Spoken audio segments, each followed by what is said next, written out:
All right, so let's keep our discussion going here on completing the square.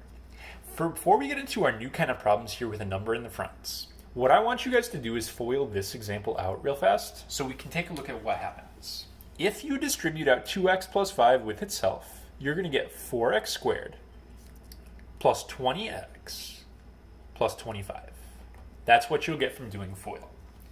Now, look at the pieces in this problem. I have a 20 right here, and I have a 25 right here. If I take the same strategy that I've been doing, take half of this guy, 10, and square it, it does not get me the right answer. So what I need you guys to do in your notes is make yourself a little star right here.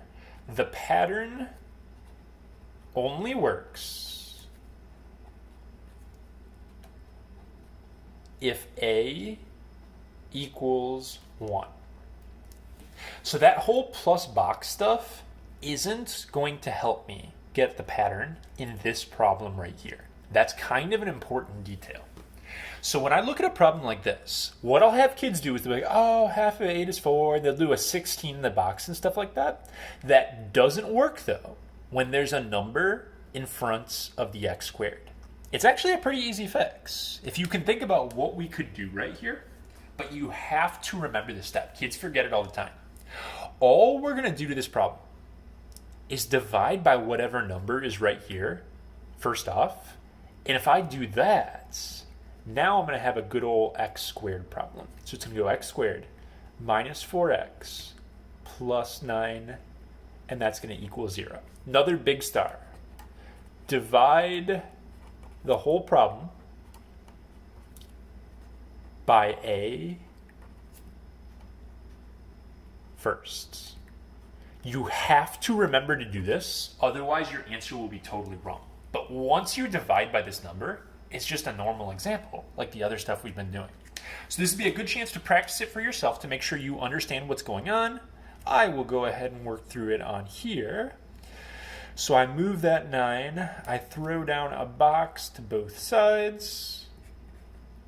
And then when I do that, let's see what we got going on here. That'd be a -2.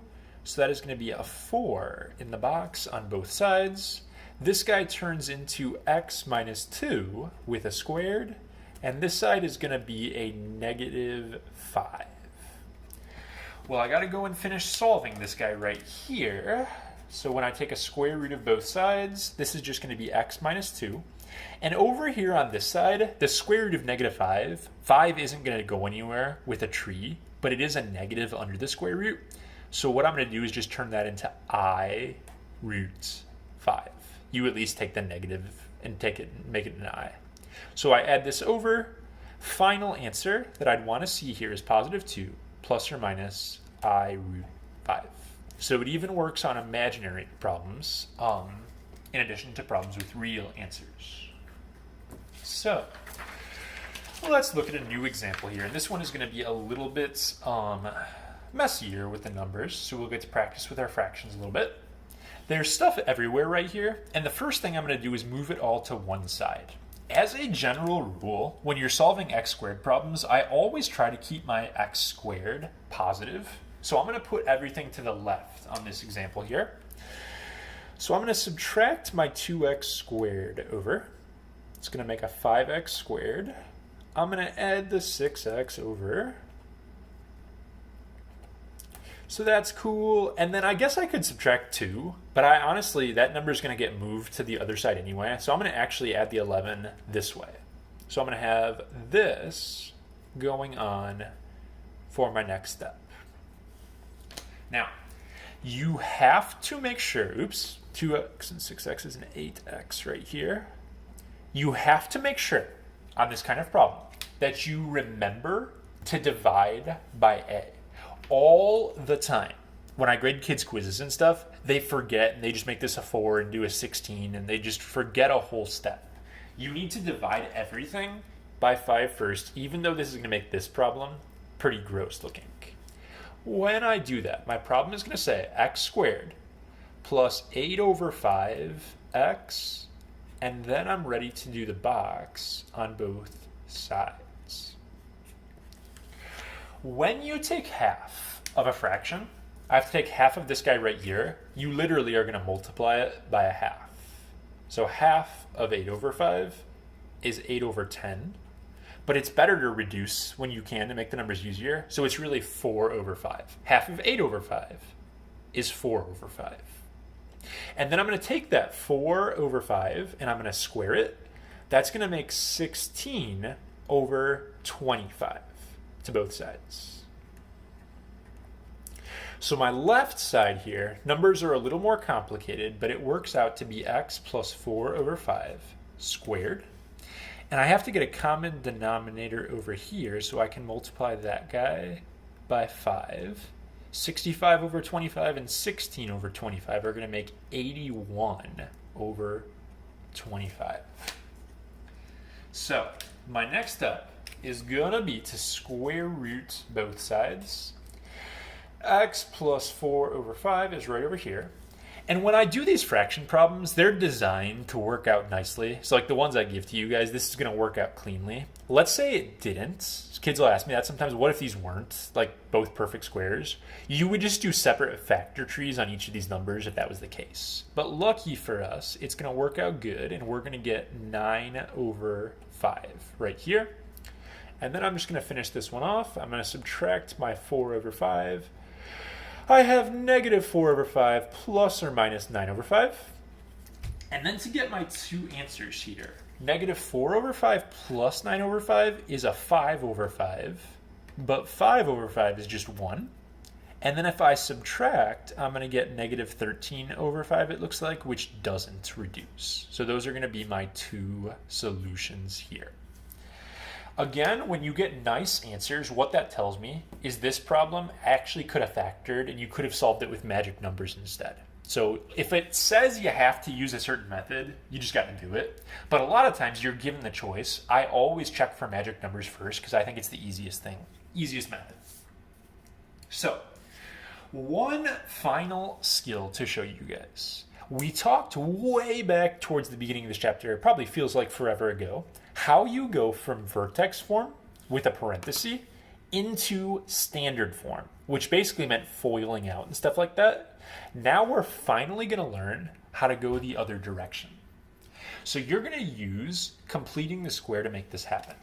The first thing I'm going to do, it's written kind of backwards here, but I'm going to get the 11 to the other side so this side can have a box. Now normally there's a 0 over here or something, so this would just say negative 11. Now it's just going to say y minus 11 because there's also a y in the problem. And I'm going to put a box on both sides of the problem. X squared plus 16x plus box. So all I did is I subtracted 11 and I put a box down. Now I'm going to figure out what goes into the box, and I'm going to take half of 16 and I'm going to square it. So it's going to be a 64 for both sides. So this guy, if I clean him up, turns into x plus 8 squared. And then over here on this side, that's, I think, a 53 when I combine the 11 and the 64. Now, a lot of kids at this point will want to like square root this because they're so used to having to solve. But vertex form actually just has y by itself. So my last step is going to actually be just subtract that 53, put it on the ends, and your equation is going to go x plus 8 squared and then minus 53. So you use completing the square in the box to get your parenthesis because that's what vertex form looks like. Then you just get y by itself and it's problem over. You followed the instructions, that is vertex form. Final problem here. The first thing I'm going to do in this example is I'm going to divide everything by 3. You got to get it to be a regular x squared for things to work out right. And thankfully, all of my numbers are going to divide cleanly. This part is kind of weird, but I just have to leave it as y over 3. So I'm going to have y over 3, and it's going to go x squared minus 4x, and this is a minus 2. Now I'm going to go ahead, and I'm going to clear that 2 out, and I'm going to put the number that I actually want on both sides. So I add the 2 over, and I do a box. So for the box, I have to take half of a negative 4, which is negative 2, and I'm going to square it. So my box is going to say 4 on this one. This guy is going to turn into x minus 2 with a squared. And then over here on this side, I'm going to have y over 3 with a plus 6. Next step, I have to subtract my 6 to the other side. So it's going to say y over 3, and it's going to be x minus 2 squared with a minus 6. There's one last step right here.